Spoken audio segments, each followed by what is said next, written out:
Kita buka halaman 79. Bismillahirrahmanirrahim. Alhamdulillahirabbil alamin. Wassalatu wassalamu ala asyrafil mursalin sayyidina Muhammadin wa ala alihi wa sahbihi ajma'in, amma ba'du. Fa inna asdaqal hadithi kitabullahi ta'ala wa khairal hadyi hadyu Muhammadin sallallahu alaihi wasallam wa syarral umuri muhdatsatuha wa kulla muhdatsatin bid'ah wa kulla bid'atin dhalalah wa kulla dhalalatin finnar. Wa bis sanadil muttasili ilal imamil muhaddits rahimahullahu ta'ala wa adaman naf'a bihi wa bi barakati ulumihi wa bikum fid dharaini amin. Radhiyallahu ankum qala radhiyallahu an. Kita bahas bab tentang anjuran menjaga sholat yang 5 waktu, menunaikannya pada waktunya.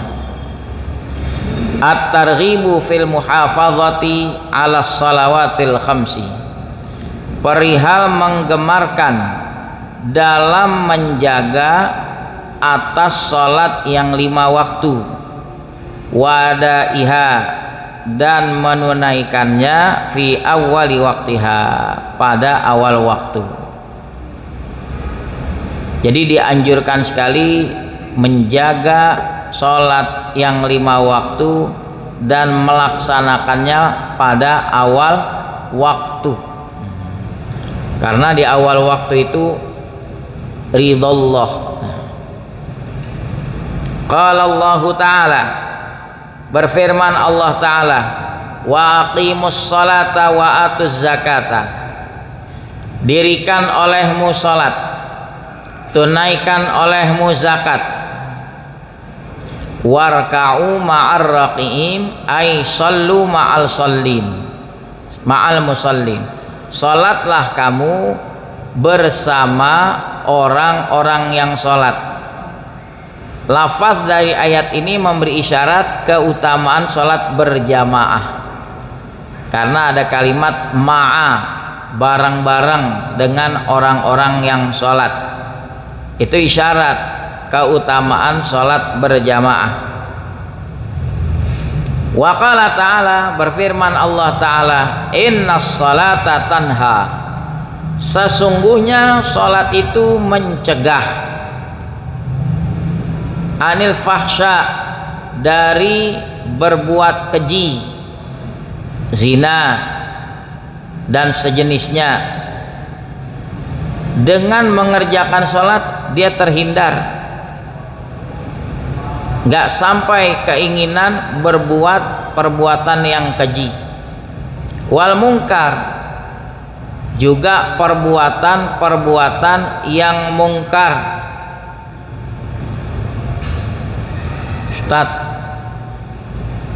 Dia sholat tapi masih masang togel juga. Apa ayat yang salah? Ayat tidak salah. Yang dipertanyakan kualitas sholat yang dia lakukan. Kok dia sholat tapi masih tetap melakukan perbuatan kemungkaran, masih berjudi juga? Berarti ada sesuatu tuh pada sholat yang dia lakukan,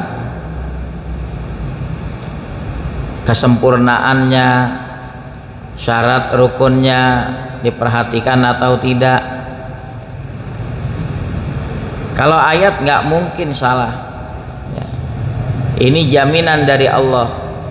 Orang-orang tua kita dulu selalu berpesan, di mana kau berada jangan tinggal sholat.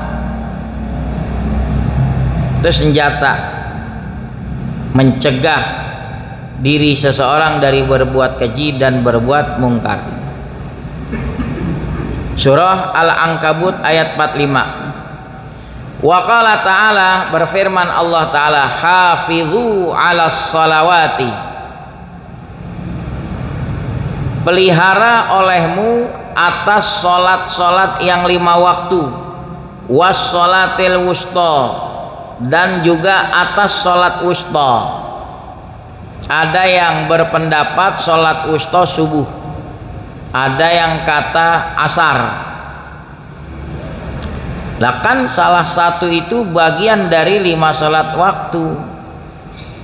Ini menunjukkan ada keistimewaan, kekhususan pada sholat subuh. Contoh, dalam hadis disebutkan, man shollas subha fi jama'atin fahuwa fi zimmatillah. Yang sholat subuh berjamaah, dia di dalam jaminan Allah. Rezekinya dijamin, keselamatannya dijamin, kesehatannya dijamin.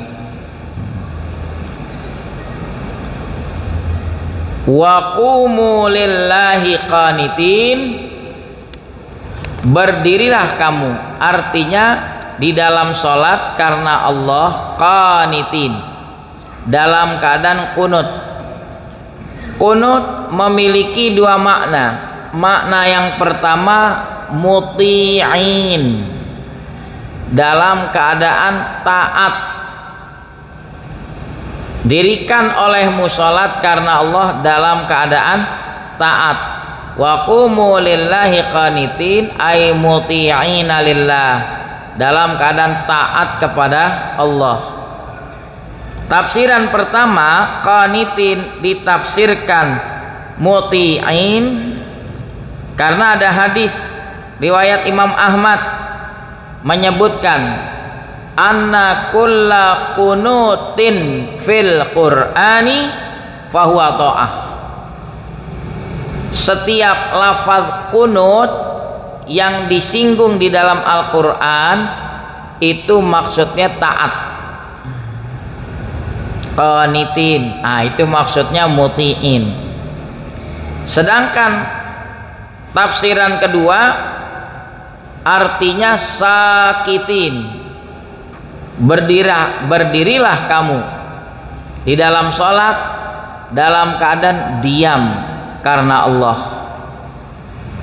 Diam, tidak boleh berbicara, maksudnya seperti halnya di luar sholat.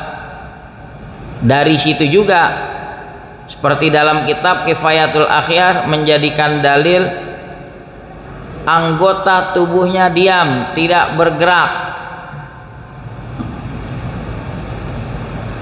Lalu sampai dibahas secara rinci batas mana gerakan yang merusak kekhusyuan dan yang tidak merusak kekhusyuan.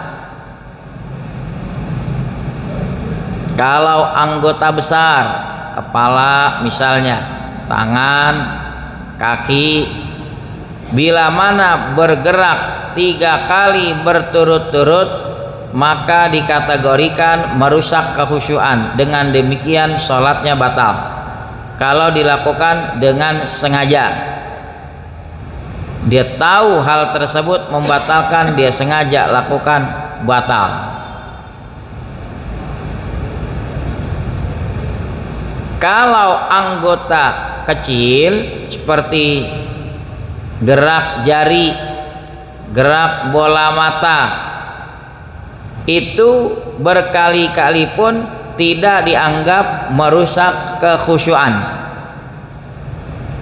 tidak membatalkan. Balik lagi ke anggota besar, bagaimana kalau maju mengisi saf depan yang kosong? Kalau dia ngerti caranya, tidak merusak kekhusyuan. Yang dikategorikan membatalkan itu 3 kali berturut-turut. Kalau 3 kali tidak berturut-turut, tidak membatalkan, belum disebut merusak kekhusyuan. Melangkah kaki kanan 1, kaki kiri 1, kan sudah 2 tuh.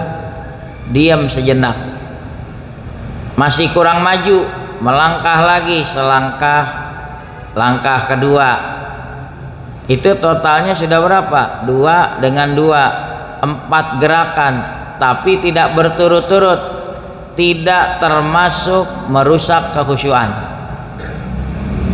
Bahkan andai kata masih kurang maju lagi, dia diam sejenak, maju lagi selangkah selangkah. Kalau majunya seperti orang jalan tok tok tok tok tok tok tok tok, itu 3 kali berturut-turut atau lebih merusak kekhusyuan. Jadi ini ayat menjadi dalil juga bahwa anggota tubuh wajib diam, jangan sampai merusak kekhusyuan. Wa qumu lillahi qanitin.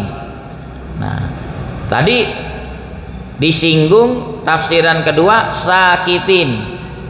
Nah, ini ada sebuah hadis Zaid bin Arqam. Zaid bilang, kunna natakallamu fis shalah. Dulu kami suka berbincang-bincang dalam sholat, ngobrol. Hatta nazalat, hingga turunlah ayat ini, Al-Baqarah 238. Turun ayat ini. Semenjak turun ayat ini, apa kata Zaid bin Arqam? Fa umirna bisukuti, kami diperintah diam, wa nuhina anil kalam, kami dilarang berbicara. Udah nggak boleh lagi ngobrol kayak dulu semenjak turun ini ayat sampai sekarang deh. Kalau tawaf masih boleh nggak ngomong?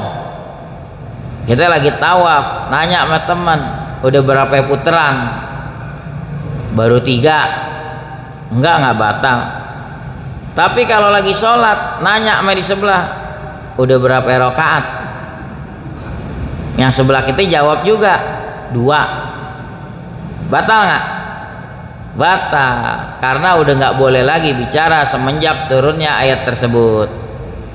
Kita lanjutkan ayat yang menerangkan keutamaan melaksanakan ketaatan. Allah berfirman, fastabiqul khairat, berlomba-lombalah dalam kebajikan-kebajikan. Khairat seperti sholat yang 5 waktu itu termasuk khairat. Berkurban itu termasuk khairat. Dalam kitab Minhajul Qawim disebutkan, kalau dalam satu rumah tangga, satu keluarga, dia ada kemampuan berkurban walaupun hanya seekor kambing, dia tidak juga berkurban, hukumnya makruh, dibenci. Kalau dia memiliki kemampuan kurban, walaupun andai kata 1 ekor kambing jadi memadai, sohat sah, kafat memadai, jadi oh jadi bisa Ustadz, 1 keluarga korban 1 kambing. Ini namanya sunnah kifayah. Jadi kalau salah satu anggota keluarga dia korban seekor kambing, maka kesunnatannya memadai buat keluarganya yang lain. Cuma sampai sini persepsi sebagian orang, oh ternyata 1 kambing bisa diatasnamakan 1 keluarga. Di situ tuh. Padahal sejatinya 1 kambing tetap 1 jiwa. 1 kambing 1 jiwa.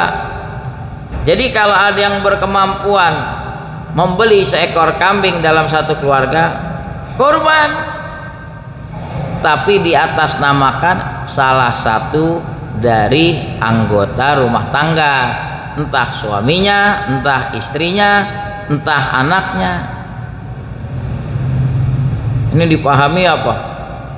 1 kambing diatasnamakan 1 keluarga. Lah sapi aja, 1 sapi berapa jiwa? 7. Masa 1 kambing 15 orang? Anak, istri, suami, istri 2 orang, anaknya 13, 1 kambing begitu. kurban, dia mampunya 1 ekor kambing kurban, nanti tetap di atas namakan satu jiwa. Kita lanjutkan. Wa an ibni Umar radhiyallahu anhuma, daripada Abdullah bin Umar radhiyallahu anhuma, anin Nabi sallallahu alaihi wasallam annahu qala, dari Nabi sallallahu alaihi wasallam bahwasanya ia bersabda, buniyal islamu ala khamsin, dilandaskan Islam itu di atas 5 pilar, ala khamsati arkan, ala khamsin. Islam seperti sebuah bangunan ditopang oleh 5 pondasi. Jangan sampai salah satu pondasinya roboh, apalagi 5-5-nya. Pertama, syahadati an la ilaha illallah, bersaksi bahwa tidak ada Tuhan yang patut disembah dengan sebenar-benarnya kecuali Allah. Kedua, wa anna Muhammadan Rasulullah, bersaksi bahwa Nabi Muhammad utusan Allah. Itu kesaksian terhadap Nabi Muhammad utusan Allah, konsekuensinya kita wajib percaya apa yang dibawa Nabi, kita wajib mencintai Nabi, wajib memuliakan Nabi. Bila mana mengejek-ngejek Nabi, ini bisa merobohkan iman. Ini di akhir zaman semakin menjadi-jadi penghinaan terhadap Rasulullah sallallahu alaihi wasallam. Masya Allah.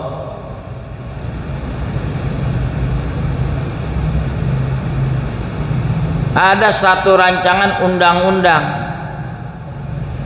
nggak boleh menghina presiden, nggak boleh menghina menteri, nggak boleh menghina pejabat DPR, sampai nggak boleh menghina camat. Kira-kira kalau yang menghina Nabi diapain?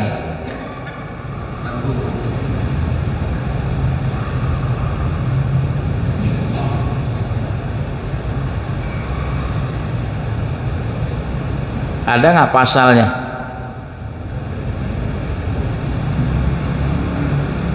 Segitu mudahnya hanya cukup memohon maaf, tapi nggak jera. Ada lagi pihak melecehkan Rasulullah Sallallahu Alaihi Wasallam. Ini bagian dari keimanan. Umat Islam nggak akan terima nabinya dihina. Kecintaan kita kepada Nabi wajib melebihi daripada kecintaan kita kepada keluarga. Wa iqamis shalah, rukun Islam yang kedua mendirikan salat.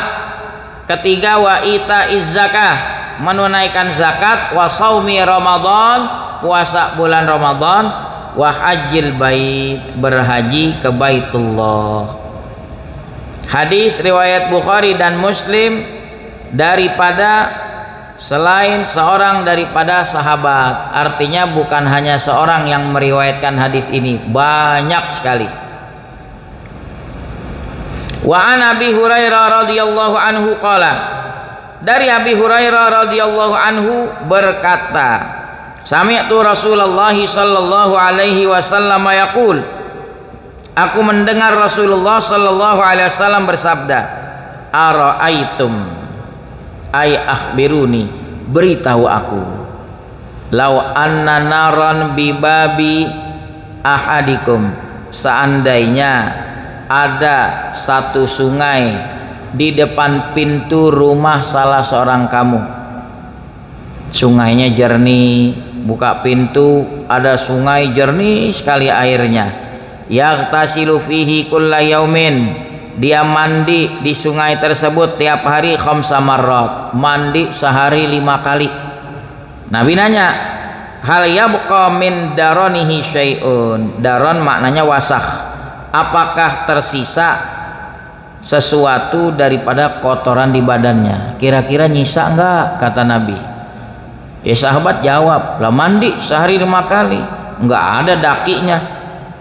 Qalu la yabqa min daranihi syai'un. Mereka jawab, ya enggak tersisa lah dari kotorannya sedikit pun, enggak ada sedikit pun tersisa. Mandi sehari 5 kali, airnya jernih itu sungai.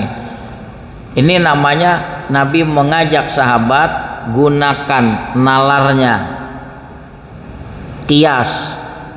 Oh, kalau mandi saja di sungai setiap hari 5 kali yang airnya jernih, enggak tersisa daki-daki kotorannya. Baru Nabi katakan, fakadzalika, begitulah mathalus shalawatil khamsi, perumpamaan sholat yang 5 waktu.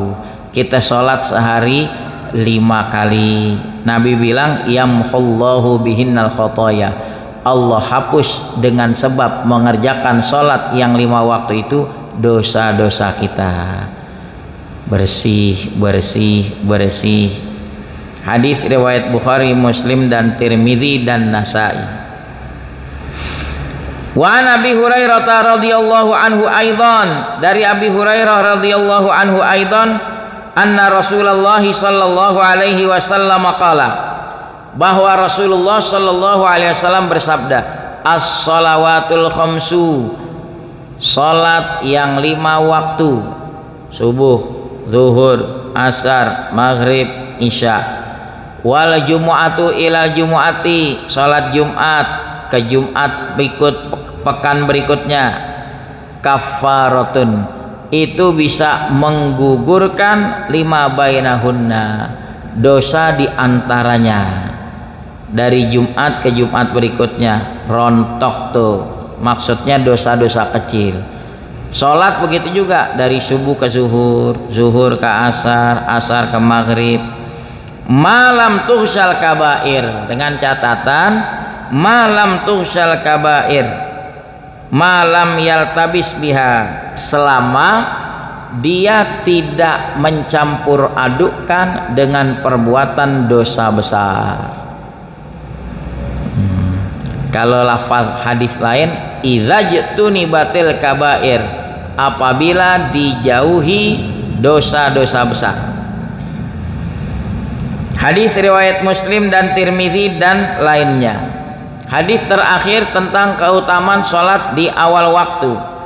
An Abdullah bin Mas'ud radhiyallahu anhu qala, dari Abdullah bin Mas'ud radhiyallahu anhu berkata, sa'altu Rasulullah sallallahu alaihi wasallam, aku bertanya kepada Rasulullah sallallahu alaihi wasallam, ayyul amali ahabbu ilallahi ta'ala, amal mana yang lebih dikasihi kepada Allah Ta'ala?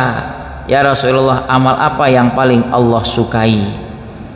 Nabi menjawab, as-salatu ala waktiha, salat pada waktunya, artinya salat di awal waktu.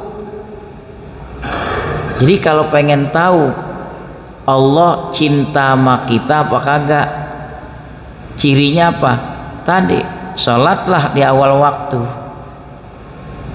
karena waktu saat seperti itu Allah cinta kepada hambanya. Contoh lain, cari redho orang tua, karena Nabi yang katakan ridallah fi ridal walidain, redhonya Allah pada redhonya. Jadi kalau kita bisa menyenangkan hati orang tua, Allah redho sama kita. Satu waktu ada seorang sahabat nggak nongol-nongol. Nabi suka tanya tuh, ini orang kemana? Udah berapa giliran nggak kelihatan, sakit atau bagaimana? Mereka bilang, ya Rasulullah, dianya sih nggak sakit, cuma dia nungguin ngerawatin orang tuanya yang lagi sakit. Nabi tengok tuh, Nabi lihat, pas Nabi lihat memang dia lagi ngerawatin orang tuanya, dia comot tuh pakai tangannya langsung, dia buang, dia cebokin, dia ngelihat, ditengok oleh Nabi, dia cuci tangan buru-buru. Dia pengen cium tangan Nabi.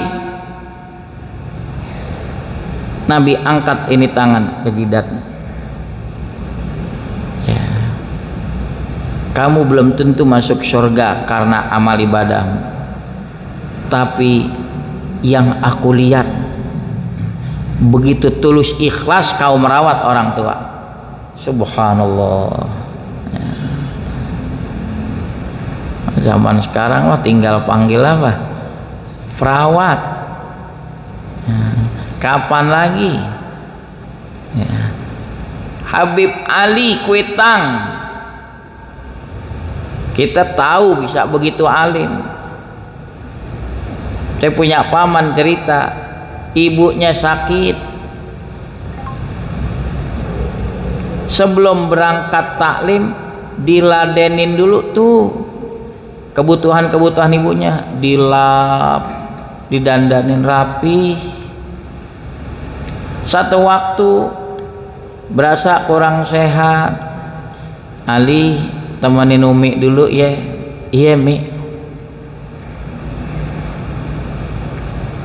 Habib Umar yang kita kenal dulu dibilang Habib Umar Cipayung, Umar bin Hud Al-Attas.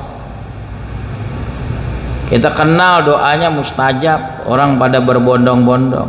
Masa mudanya di Hadramaut turun naik bukit karena susah air, mikul. Buat apa? Kebutuhan minum ibunya. Banyak ulama-ulama, para habaib nggak lepas dari keberkahan ngurusin orang tua. Makanya di sini apa? Urutannya sahabat bertanya lagi. Ibnu Mas'ud, fakultu summa ayyu. Setelah sholat pada waktunya, sholat awal waktu, terus apalagi amal yang dikasihi Allah? Nabi kasih tahu, birrul walidain, berbakti kepada kedua orang tua. Qultu summa ayyu. Kemudian apalagi? Qala al jihadu fi sabilillah, berjuang di jalan Allah, jihad, bela agama. Ada orang pengen ikut berperang sama Nabi. Nabi tanya, kamu masih punya orang tua? Masih ya Rasulullah. Urusin orang tuamu. Itu juga jihad. Begitu. Qala haddatsani bihinna Rasulullah. Ibnu Mas'ud bilang, Rasulullah yang berbicara kepadaku dengan hadis ini. Walau istazatuhu, andai kata saya minta tambahkan amal apa yang Allah kasihi, lazadani, pasti Nabi bakal tambahin aku. Hadis riwayat Bukhari, Muslim dan Tirmidzi dan Nasai. Moga-moga bermanfaat. Hadirin rahimakumullah, bagi kawan-kawan yang bermaksud ingin berkorban, mudah-mudahan ketemu rizkinya. Ingat nanti kalau masuk 1 Zulhijjah, tunggu saja pengumuman. Jatuhnya Jumat apa Kamis, ya saya nggak bisa putuskan, tunggu aja pengumuman.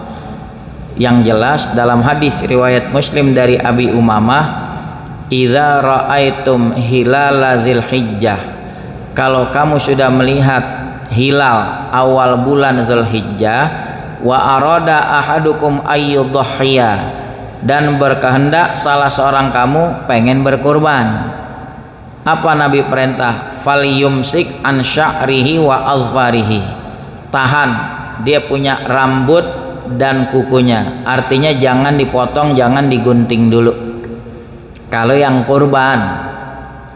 Jadi kalau yang kurban masuk 1 Zulhijjah, jangan potong rambut, jangan gunting kuku, jangan cukur bulu. Sampai kapan? Sampai hewannya disembelih pada hari Idul Kurban. Kalau dia gunting juga gimana? Hukumnya makruh, nggak sampai haram, cuma makruh, kurang baik. Bismillahirrahmanirrahim. Alhamdulillahirabbil alamin. Allahumma shalli ala sayyidina Muhammad wa ala alihi wa sahbihi ajma'in. Allahumma rzuqna fahman nabiyyin wa hifdzal mursalin wa ilhamal malaikatil muqarrabin ya arhamar rahimin. Wa aghnina bil ilmi wa zayyinna bil hilmi wa akrimna bit taqwa wa jammilna bil afiyah. Rabbana atina fid dunya hasanah wa fil akhirati hasanah wa qina adzabannar. Wa sallallahu ala sayyidina Muhammad wa ala alihi wa sahbihi wa sallam walhamdulillahi rabbil alamin.